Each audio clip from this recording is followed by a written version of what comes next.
네, 오늘은 예수님이 오신 이유라는 제목으로 말씀 선포하도록 하겠습니다. 여러분, 우리가 크리스마스는 잘 압니다. 크리스마스는 예수님이 오신 날, 사람들이 다 알고 예수님을 모르는 사람들도 크리스마스는 기뻐합니다. 그러나 이렇게 물어보면 어떨까요? 그러면 예수님이 왜 오셨습니까? 라고 말입니다. 크리스마스를 기뻐하는 사람들에게 그러면 예수님은 왜 오셨습니까? 라고 물어보면 예수님이 왜 오셨는지는 잘 모르는 경우가 많이 있습니다. 여러분, 예수님이 왜 이 땅에 오셨을까요? 예수님은 우리를 구원하기 위해 오셨습니다.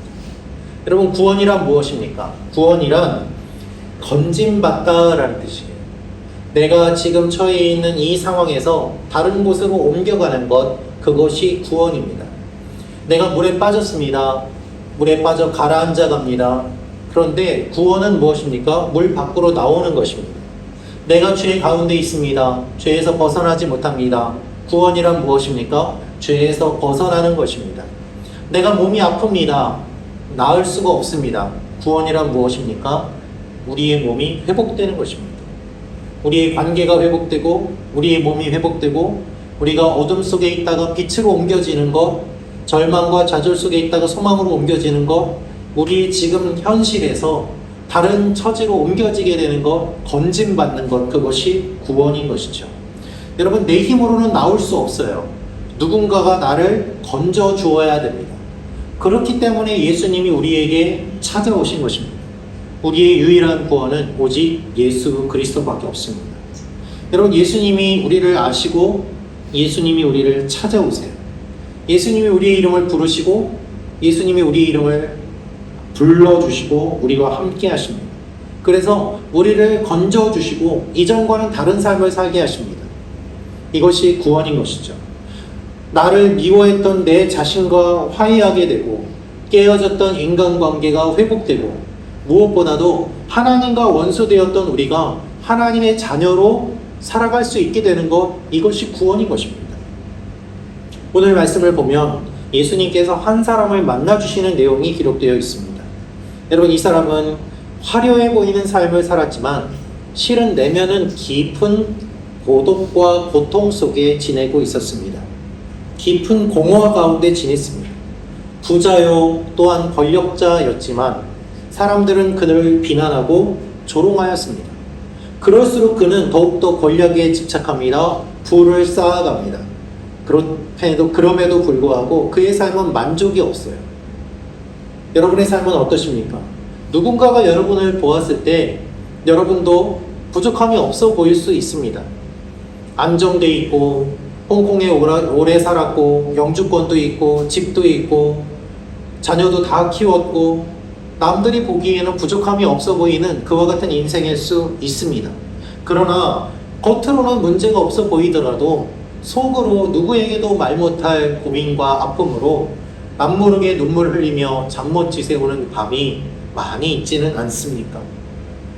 여러 문제가 있음에도 불구하고 괜찮은 척 우리가 살아가고 있지는 않습니까? 우리에게는 구원이 필요한 것이죠. 여러분, 예수님께서 우리에게 오신 이유는 무엇일까요? 오늘 이 말씀을 통해서 주님이 우리에게 알려주십니다. 예수님은 잃어버린 자를 찾아오셨고 예수님은 구원하기 위하여 이 땅에 오셨습니다. 여러분, 이 예배를 통해서 여러분이 주님을 만나는 일들이 일어나길 주님의 이름으로 축원합니다. 우리가 구원의 기쁨이 다시 한번 회복이 되고 아직 주님을 잘 모르시는 분이 계시다면 주님을 알게 되는 일들이 일어나기를 원합니다. 여러분의 힘으로 해결되지 못하는 문제가 주님이 함께 하심으로 말미암아 해결되는 일이 일어나기를 주님의 이름으로 축원합니다. 오늘 말씀을 보면 예수님께서 삭개오를 찾아오는 장면이 나옵니다. 우리 누가복음 19장 1절부터 5절 말씀 같이 읽겠습니다. 시작. 삭개오라 이름하는 자가 있으니 세리장이요 또한 부자라. 그가 예수께서 어떠한 사람인가 하여 보고자 하되 키가 작고 사람이 많아 할 수 없어 앞으로 달려가서 보기 위하여 돌무화과 나무에 올라가니 이는 예수께서 그리로 지나가시게 되미로라.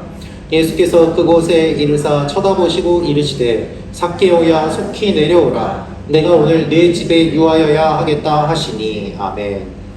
여러분, 오늘 말씀은 여리고라는 지역을 배경으로 하고 있습니다. 여리고는 예루살렘의 남동쪽 30km 정도 떨어진 곳인데요. 교통의 요충지입니다. 많은 사람들이 다니는 곳이기 때문에 번성한 곳이기도 합니다. 번성하니까 돈이 많이 모이고 그렇기 때문에 세금도 많이 거둘 수 있는 도시지요. 세금을 어느 정도 내면 될까요? 그거는 세리장이 결정합니다. 로마에 바치는 일정한 금액만 내면 그 외에 얼마든지 거두어도 누구도 뭐라고 할 수 없었습니다. 이 추가로 징수하는 세금은 세리들과 세리장이 자신들의 소유로 삼았습니다. 그러니까 더 많이, 더 열심히 거두려고 하지 않았겠습니까? 이런 배경이 있기 때문에 오늘 2절 말씀을 보면은 삭개오를 소개할 때 어떻게 소개하는가? 그는 세리장이요 부자였더라 라고 소개하고 있어요. 세리장이었기 때문에 당연히 부자가 될 수밖에 없었고, 또한 세리장이라는 지위를 이용해서 부를 축적한 사람이 바로 삭개오입니다. 그러면 여러분, 유대인들의 입장에서 삭개오를 볼 때는 어땠을까요? 유대인들이 삭개오를 좋아했을까요? 그렇지 않았습니다. 그들의 입장에서 봤을 때 세리들은 외국노입니다. 죄인입니다. 동포들에게서 세금을 거두어서 로마에 갖다 바치고 그리고 남는 것으로 자신들의 주머니를 채우는 악독한 사람들입니다. 그 중에 장이었으니 사람들이 삭개오를 볼 때 얼마나 나쁜 시선으로 그를 보았겠습니까? 죄인의 우두머리인 것이죠. 삭개오는 얼마나 많은 부정을 저질러서 그 자리까지 올라갔을까요? 세리들 중에 장이 될 정도로 그는 인정받았던 세리 아니었겠습니까? 그런데 여러분, 놀라운 사실은요, 삭개오라는 이름의 의미는 무엇인가? 삭개오라는 이름은 히브리어로 의로운 자라는 뜻이에요. 의로운 자라는 이름을 가진 이 삭개오가 이름과는 정반대로 의롭지 않은 불의한 삶을 지금까지 살아왔던 것입니다. 세리장으로서 사람들에게 지탄을 받으며 그 자리를 유지하고 있는 것이지요. 그런 그의 마음은 어땠을까요? 아마도 편치는 않았을 것입니다. 돈과 권력을 가졌지만 사람들의 이야기를 그는 다 듣고 알고 있었습니다. 마음에 평안이 없었고 사람들의 모욕과 조롱을 벗어날 방법이 없습니다. 그러니까 더 자리와 재물에 탐닉합니다. 더 높은 자리에 올라가고 더 많은 것을 가져서 더 많은 사람들을 발 밑에 두어야지 그 사람들이 자신의 앞에서 험담을 하지 않기 때문입니다. 그와 같은 상황 속에서 그가 살고 있는 이 여리고라는 지역에 예수님이 오신 것이죠. 자연히 삭개오에게도 예수님이 오신다는 이야기가 들려왔습니다. 그는 예수님을 만나고 싶습니다. 그러나 키가 작아요.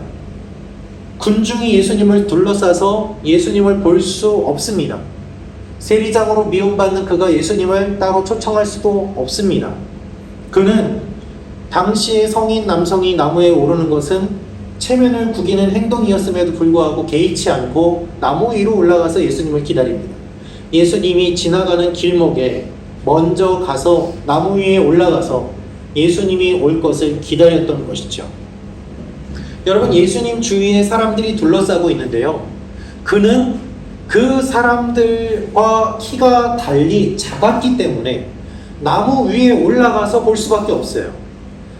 무엇인가 밟고 올라가서 그 자리에 있어야 다른 사람들과 대등하거나 높은 자리에 올라가게 되는 것입니다. 그것이 삭개오의 모습입니다. 여러분, 우리의 삶에도 이런 일들이 일어날 때가 많이 있습니다. 다른 사람들이 살아가고 있는 모습을 보면은 다 잘 살고 있는 것처럼 보여요. 평범해 보여요. 문제 없는 것처럼 보여요. 그러나 나는 그들과 같은 삶을 살기 위해서, 그 수준을 맞추기 위해서 얼마나 많은 노력을 해야 되고 얼마나 많은 것들을 밟고 올라가야 됩니까? 그것이 삭개오의 삶이고 우리의 삶인 것입니다. 그렇게 나무에 올라가서 주님을 기다리는데 예수님께서 지나가시다가 그 나무 밑에 서서 삭개오를 부르십니다. 우리 5절 말씀 같이 읽겠습니다. 시작. 누가복음 19장 5절 말씀입니다. 시작. 예수께서 그곳에 이르사 쳐다보시고 이르시되 삭개오야 속히 내려오라. 내가 오늘 내 집에 의하여야 하겠다 하시니. 아멘.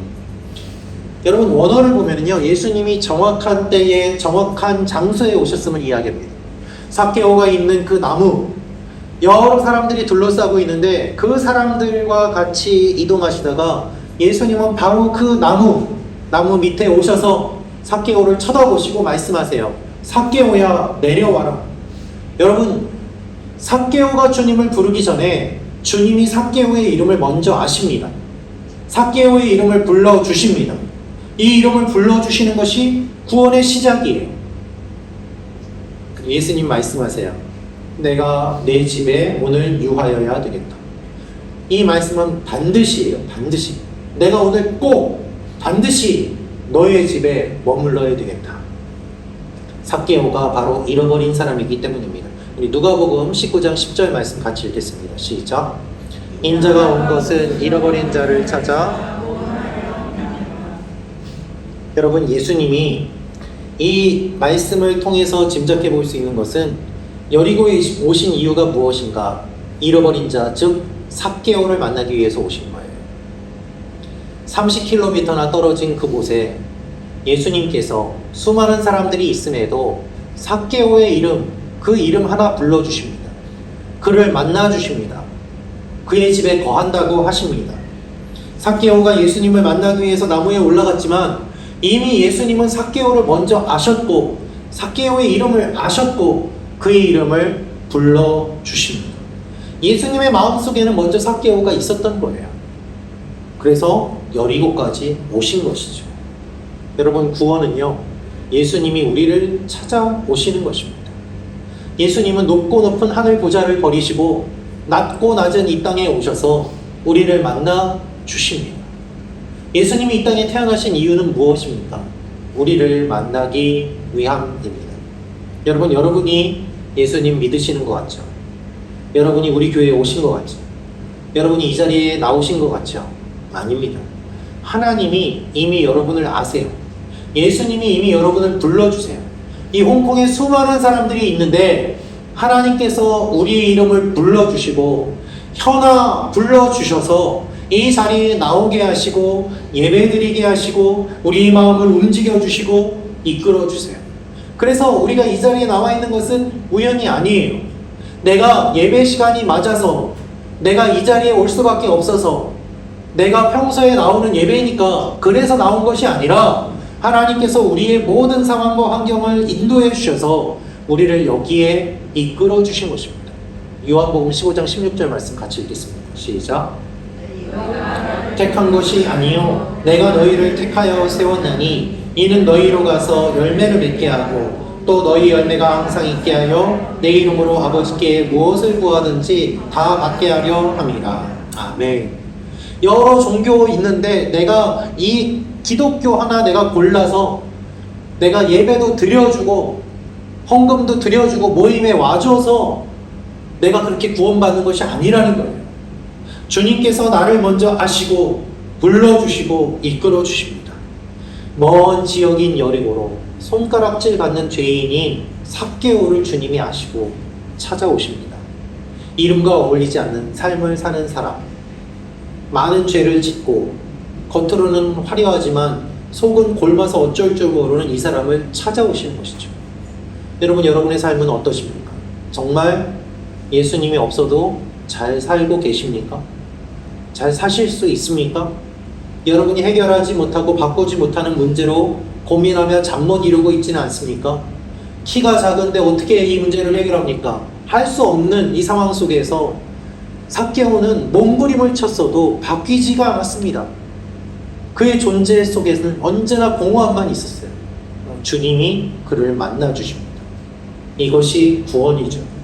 여러분, 주님이 여러분을 찾아오십니다. 이 시간 마음을 열고 다시 한번 주님을 여러분 마음속에 모시는 일들이 일어나길 주님의 이름으로 축원합니다. 그러면 예수님이 어떻게 하시는가? 죄인과 함께 해주세요. 우리 누가복음 19장 5절부터 7절 말씀 같이 읽겠습니다. 시작. 그곳에 이르사 쳐다보시고 이르시되 삭개오야 속히 내려오라. 내가 오늘 내 집에 유하여야 하겠다 하시니 급히 내려와 즐거워하며 영접하거늘. 아멘. 여러분, 예수님 말씀하세요. 삭개오야 내려와라. 그런데 속히 내려와라 그래요. 쳐다보시고 이르시되, 삭개오와 눈이 맞았어요. 삭개오를 바라보셨어요. 삭개오를 쳐다보시고 주님 말씀하십니다. 속히 내려와라. 이 말씀은 삭개오야, 내가 있을 곳은 나무가 아니야 라는 거예요. 내가 있을 곳은 그 위가 아니야 라는 거예요. 그는 나무 위에 올라갔습니다. 그러나 나무뿐만 아니라 세리장이라는 높은 지위를 가지고 있습니다. 물질 위에 올라가 있습니다. 군중보다 키가 작은 그는 나무라는 도구, 권력이라는 도구, 물질이라는 도구 위에 올라가서 많은 사람들보다 더 높은 자리에서 멀리 보려고 했던 사람이에요. 그런데 그가 나무 위에서 예수님을 내려다보는데 예수님은 그를 올려다보시면서 삭개오야, 내려와라. 네가 있을 곳은 거기가 아니야 라는 거예요. 여러분, 나무 위에서 먹고 자고 할 수 있습니까? 아닙니다. 임시로 올라갔을 뿐이에요. 그는 내려와야 돼요. 나무 위에서 예수님과 대화는 가능해도 예수님과 같이 교제는 못해요. 내려와서 손을 잡아야지 교제가 가능합니다. 세상은 말합니다. 더 높이 올라가라, 더 높이 올라가라, 더 높이 쌓아라. 그러나 주님 말씀하세요. 속히 내려오라, 속히 내려와라. 다 내려놓고 내려와라. 자존심을 내려놓고 성공을 내려놓고 내가 쌓아놓은 것들 다 내려놓고 내려와라. 그리고 내가 너의 집에 머물게 해라. 예수님이 머무신다는 말씀은요, 영원히 내가 너희와 함께 있겠다는 뜻이에요. 잠깐 머무는 것이 아니라 영원히 나는 너와 같이 있을 거야. 나는 너의 친구야. 나는 너를 떠나지 않아. 이 말씀인 거예요. 이 말씀을 들으니까 그의 마음이 기뻐서 속히 내려와서 기쁘게 주님을 영접했다는 것이 6절의 말씀입니다. 지금까지 사람들이 자신을 손가락질합니다. 그의 마음은 상처로 가득했습니다. 자신의 힘과 능력으로 고칠 수 없는 신체적인 문제, 얕보이지 않기 위해서 노력했고, 높은 자리에 올라갈수록 사람들에게 엄하게 했고, 올라갈수록 외로웠고 고독했습니다. 누구에게도 이야기하지 못했습니다. 아무도 마음을 알아주지 않습니다. 함께하는 사람들은 다 계산적인 사람들일 뿐이에요. 그런데 예수님이 진정한 친구가 되겠다고 하시고, 함께하겠다고 하시고, 영원히 머물겠다고 하세요. 그의 마음의 기쁨이 충만한 것이죠. 여러분, 여러분이 지금까지 지내오면서 겪으셨던 아픔들, 고통들, 고민들, 그걸 해결하기 위해서 몸부림쳐도 안 됐던 일들, 사람이 많은 것 같아도 결국 진정한 친구는 한 명도 없는 것 같이 느껴지는 그러한 시간들.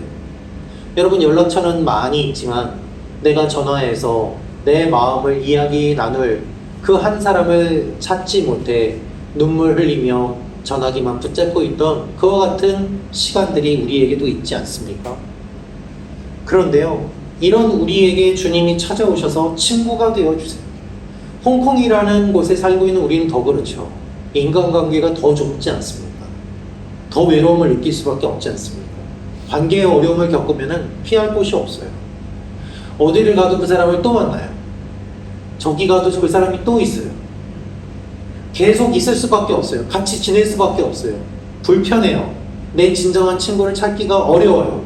내가 마음을 열고 속마음을 이야기하면 그것이 언젠가 부메랑이 되어 나를 해치는 일도 지내면서 많이 경험을 해봤어요. 예전에 하영주 목사님이 이런 말씀을 하셨습니다. 우리는 모두 다 죄인입니다. 들켜서 감옥에 있는 죄인과 들키지 않아서 밖에 돌아다니는 죄인, 이것뿐입니다 라고 말이죠. 여러분, 삭개오처럼 돈과 권력이 많은 죄인, 멀쩡해 보이지만 속이 망가진 채 돌아다니는 죄인들이 얼마나 많습니까? 그리고 우리가 바로 그런 사람들 아닙니까? 이런 우리를 아시고 주님이 찾아오세요. 친구가 되어주세요. 약속해주세요. 그래서 기쁘게 주님을 영접하는 것이죠. 사랑하는 성도 여러분, 이 시간에 주님의 초청에 손을 내미시고 주님을 마음에 받아들이시기를 주님의 이름으로 축원합니다. 주님은 여러분과 함께하길 원하세요. 그리고 여러분의 마음을 다 주님이 받아주십니다. 그것이 구원이죠. 예수님께서 회복시켜주세요. 예수님이 삭개오를 만나는 이 모습을 보면서 사람들이 수군댔습니다. 누가복음 19장 7절 말씀 같이 읽겠습니다. 시작. 물사람이 보고 수군거려 이르되 저가 죄인의 집에 유하러 들어가도다 하더라. 아멘. 수군대다는 말의 원어는 들리도록 불평했다는 뜻입니다. 예수님 들으라고 일부러 불평하는 거예요. 큰 소리로 얘기하는 거예요. 저 예수님이 왜 저런 사람, 저런 죄인과 같이 식사를 하시는가? 왜 저 사람의 집에 머무시는가라고 말이죠. 사람들은요, 죄인이라고 생각하고 있는 이 삭개오의 집, 거기에 예수님 머무시는 걸 기뻐하지 않아요. 그리고 수군됩니다. 그런데 여러분, 사람들의 말에 그렇게 귀를 기울이지 마세요. 사람들이 수군대는 말에 그렇게 반응하지 마세요. 삭개오는 주님만 보고 있습니다. 그리고 주님도 삭개오만 보고 있습니다. 삭개오가 뭐라고 얘기할까요? 삭개오는 공식적으로 예수님 앞에, 사람들 앞에 서서 자신이 어떻게 할 것인지를 이야기를 합니다. 8절 말씀 같이 읽겠습니다. 시작.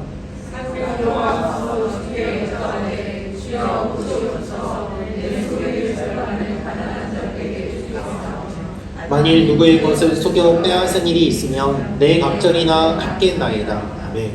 삭개오가 말합니다. 주께 여짜오되 주여 보시옵소서.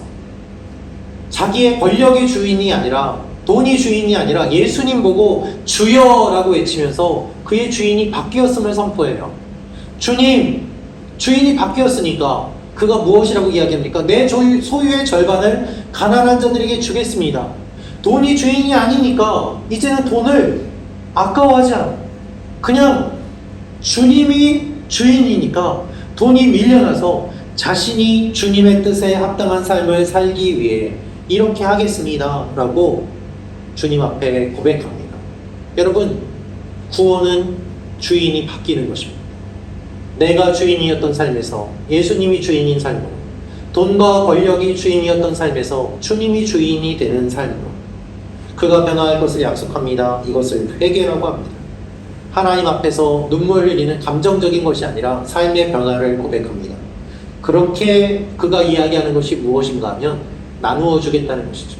시킨 것이 아니에요. 자발적으로 그가 먼저 선포합니다. 여러분, 삭개오의 말을 들어보면요, 누구의 것을 속여서 빼앗은 적이 있어요. 나쁜 일을 한 적이 있어요. 그래서 내 갑절이나 갚겠다고 합니다. 율법에서 이야기하는 것보다 2배는 더 많이 갚아주겠다고 이야기를 합니다. 그가 이렇게 재산의 절반을 가난한 자들에게 주고 빼앗은 것에 4배씩 갚아주면 그에게 남은 재산은 거의 없어요.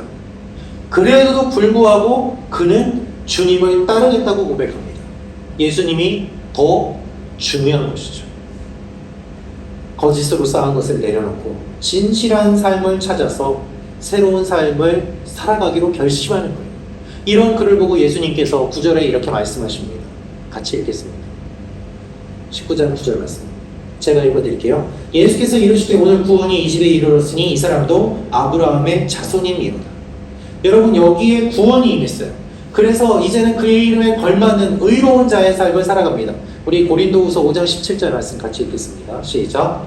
그런즉 누구든지 그리스도 안에 있으면 새로운 피조물이라 이전 것은 지나갔으니 보라 새 것이 되었도다. 아멘. 수군되는 사람들 앞에서 예수님이 공개적으로 선포하십니다. 이 사람도 아브라함의 자손이다. 그가 나누어 주었기 때문에 구원을 받은 것이 아니라 예수님이 함께하기 때문에 나누어 주겠다고 하는 이 일을 통해서 그는 어둠 속에 있던 사람에서 빛의 사람으로, 주님을 몰랐던 사람에서 하나님의 자녀의 삶을 살아가게 되는 것입니다. 그래서 예수님이 이 땅에 오신 이유는 무엇인가? 삭개오를 만나기 위해서 오셨어요. 여리고를 찾아오신 이유가 삭개오를 만나기 위해서 오셨고, 잃은 자를 찾아오기 위해서 오셨고, 그리고 예수님은 잃어버린 자, 바로 우리를 만나기 위해서 오셨습니다. 여러분, 혹시 인생의 방향을 잃어버리진 않았습니까? 여러분의 정체성을 잃어버리진 않았습니까? 많은 사람들이 정체성을 잃으며 살아갑니다. 나는 왜 살고 있지? 심지어는 자신이 어떠한 성을 가졌는지도 정체성을 잃은 채 살아가는 사람도 있습니다. 자신의 존재에 대한 정체성, 내가 누구이고 어떻게 살고 있고 무엇을 위해 살고 있고 왜 살고 있는지, 겉으로는 모든 것을 가졌지만 내면은 텅 빈 삶을 사는 사람들도 많이 있습니다. 그런 우리를 만나기 위해서 예수님이 오셨다는 거예요. 여러분, 이분이 우리 주님이십니다. 여러분 가운데 구원의 감격을 잃어버린 분, 주님을 만난 그 기쁨이 없는 분, 주님을 만났다고 하더라도 변화가 일어나지 않은 분, 다시 한번 주님을 마음속에 모시고 우리와 함께 하시는 그 주님의 그 놀라운 임재를 경험하는 시간이 되면 좋겠습니다. 신앙생활을 하다가 쉬었던 분, 형식적으로 신앙생활은 하였지만 주님을 인격적으로 만나지 못했던 분들, 내가 정말 예수님을 믿는지 구원받았는지 의심되는 분이 계실 수도 있습니다. 혹시 그러한 분들이 계시다면 우리 이 시간에 다 같이 눈을 감고 하나님 앞에 우리의 마음을 솔직하게 내려놓으며 고백하며 나아가기를 원합니다. 주님, 내가 주님을 만나기 원합니다. 나를 만나러 오시는 주님, 나를 구원해 주시는 주님, 나의 친구가 되시는 주님, 나와 함께 하시는 주님, 나를 기억하고 이 자리에 나를 만나 주시옵소서. 주님의 구원을 받아들이고 맛보게 하여 주옵소서. 혹시 주님을 다시 한번 사랑하고 섬기기로 결심하는 분들, 하나님 앞에 이렇게 같이 저의 기도를 따라해 주시면 좋겠습니다. 사랑하는 주님, 높은 곳에 올라가 모든 것을 가진 것처럼 보이지만 우리는 인정받고 싶고 구원받고 싶은 외로운 영혼들입니다. 이 시간 우리의 마음을 만져주시고 우리를 찾아와 주옵소서. 우리의 마음을 엽니다. 우리 가운데 오셔서 기쁨이 넘치게 하여 주옵소서. 우리의 삶이 변화되게 하여 주옵소서. 예수님의 이름으로 기도합니다. 아멘. 아멘. 우리 하나님께 감사와 영광의 박수 돌리도록 하겠습니다.